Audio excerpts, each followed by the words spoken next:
はいどうも皆さんこんにちは。今回は大御所時代の国内政策についてお話ししていきます。大御所時代というのは徳川家斉が政治を行っていた時代のことです。この時代はたくさんのことが起きたので、国外の話と国内の話で動画を分けています。前回の動画では国外の話についてお話ししたので、今回の動画は国内の話についてお話しします。それではまずこれまでの振り返りからお話を始めていきましょう。大御所時代というのは徳川家斉が政治を行っていた時代のことです。しかし徳川家斉が幼い頃は松平定信が家斉を補佐して政治を行っていました。その頃の政治が寛政の改革です。なので大御所時代というと寛政の改革以後の家斉の政治を指すのが一般的です。なぜ大御所時代という名前になったのかというと、家斉が将軍職をこの家吉に譲った後も大御所として政治の実権を握り続けたことに由来しています。さてそんな大御所時代ですが、この時代には将軍や大奥の生活が華美になったことが知られています。トップの将軍がそんな感じなので、庶民にもその風潮は影響し、商人の活動が活発化しました。こうして江戸を中心に庶民文化の花が開くのです。これが化政文化と呼ばれる文化です。化政文化の化政というのは元号に由来しています。当時の元号は文化文政という元号だったのですが、そこから共通する文という文字を取り払って化政文化と呼んでいるのです。具体的な内容を見てみると、浮世絵や歌舞伎、川柳などといった江戸時代の町人文化の全盛期がこの化政文化にあたります。将軍の贅沢な生活が影響して文化が花開いたのは良かったものの、その贅沢な生活を諌める者がいなかったことで、政治はだんだんと腐敗していき、治安も乱れていきました。地方では幕府に対して不満を持つ者も増えてきて、社会的に不安定な状態になっていきます。そのような社会の風潮の中で起きたのが天保の飢饉でした。天保というのは元号です。元号の順番を確認してみると、文化、文政、天保の順番ですね。文化文政期が終わり、天保期に入ると、洪水や冷害によりだんだんと米が取れなくなってきて、東北と関東は大凶作となりました。天災は現代でも大きな問題になっていますが、江戸時代にもどうしようもないものだったのです。この天保の飢饉によって東北関東の農村は解体の危機に直面し、米を収穫することができませんでした。となると江戸のような大都市でも食料がなかなか手に入らず、米の値段はどんどん値上がり、貧しい人々は食べ物を買うことができず、餓死する者が続出していきます。没落して住む場所を失った農民たちは江戸周辺に集まってきたこともあり、江戸の治安は悪くなる一方でした。しかし幕府もこれまでの飢饉から学んでいます。寛政の改革で貧民対策をしていたので、その準備がここで生きました。最終的に大規模な打ち壊しに発展することはなく、なんとかこの飢饉を乗り切ったのです。しかしそれも束の間のことでした。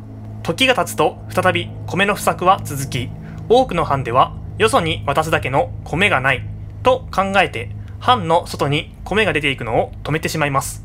こうなると江戸や大阪などの大都市に米が届かなくなってしまい、そこに住んでいる人々は飢えていきました。こうして大都市での米騒動が起きる可能性が高まっていったのです。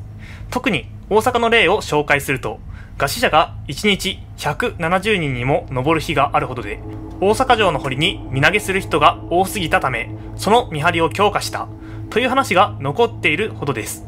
とはいえ商人の発想としては、米が足りない地域で売れば高く売れるという発想になります。ということで大阪の米を買い占めて江戸や東北で高く売る商人が現れたのです。こんなことをしていたら大阪から米がなくなってしまいますね。さらに幕府は江戸での米騒動を恐れて、大阪の人々が飢え死にしているのをよそに大阪から江戸へと米を送らせました。こうなると困るのは大阪に住む人々です。大阪も米がなくて困っている。それなのに米を奪うのか。幕府や商人は我々のことを考えてくれない。そう考えるようになったのです。こうして立ち上がったのが大塩平八郎でした。大塩平八郎というのは大阪にいた元幕府の役人です。不正を絶対に許さないという気持ちを持った正義感の強い人物でした。そんな大塩平八郎は大阪の役人に何度も民衆を救ってくれと訴えますが、その意見が取り入れられないどころか、政治に口出しするなら強訴の罪に処すると脅される始末。大塩平八郎の運動も虚しく、街に餓死者が溢れていきました。大阪で餓死者が増えている。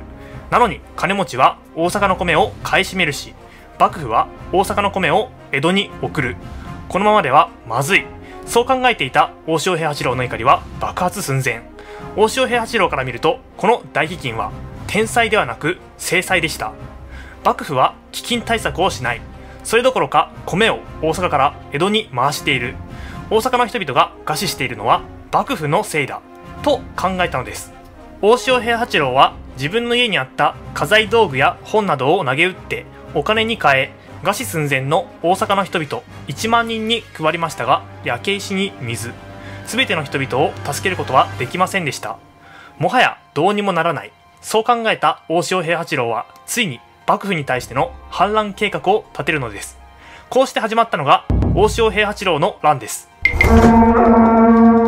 大塩平八郎は大砲や弾薬を調達し、決起の日付を決定します。大塩平八郎の作戦は、幕府の役人が見回りをする機会を狙って大量の米が保存されている大阪城を占拠することでした。幕府や金持ちが隠し持っている米や金を庶民に分け与えれば人々は救われる。そう考えたのです。しかし大塩平八郎の弟子たちが計画実行の前日に幕府に密告したことが分かります。これに気づいた大塩平八郎は急遽予定を変更。8時間ほど早く行動を起こさなければならなくなり、準備不足のまま自宅に火をつけました。この火を見た周囲の農民たちは大塩平八郎の元へと集結。大砲を放ちつつ行進し、手当たり次第に火を放っていき、大阪の町は焼け落ちていきます。この火は夜まで燃え続け、大阪の町は5分の1が焼け落ちてしまいました。奪った米や金銀は民衆に配っていったのですが、密告を聞いた幕府が黙っているわけがありません。すぐに鎮圧部隊を派遣していました。この鎮圧部隊によって大塩平八郎の乱はわずか1日で鎮圧。大塩平八郎は再起を誓って姿を消しています。しかし約1ヶ月後に隠れ家が見つかってしまい、大塩平八郎は自害。大塩平八郎の乱はあっけなく幕を閉じるのです。さて、いかがだったでしょうか。この反乱は元幕府の役人だった人物、しかも有名な陽明学者が起こした反乱ということもあって、日本全国に大きな衝撃を与えました。この反乱を受けて幕府は、放っておけばこれ以上の反乱が起こるかもしれない。もしも大阪から船が来なくなったら江戸の餓死は明らかだと考えて政治改革に取り組んでいくことになるのです。ということで、次の動画では天保の改革についてお話ししていきます。それではまた次の動画で。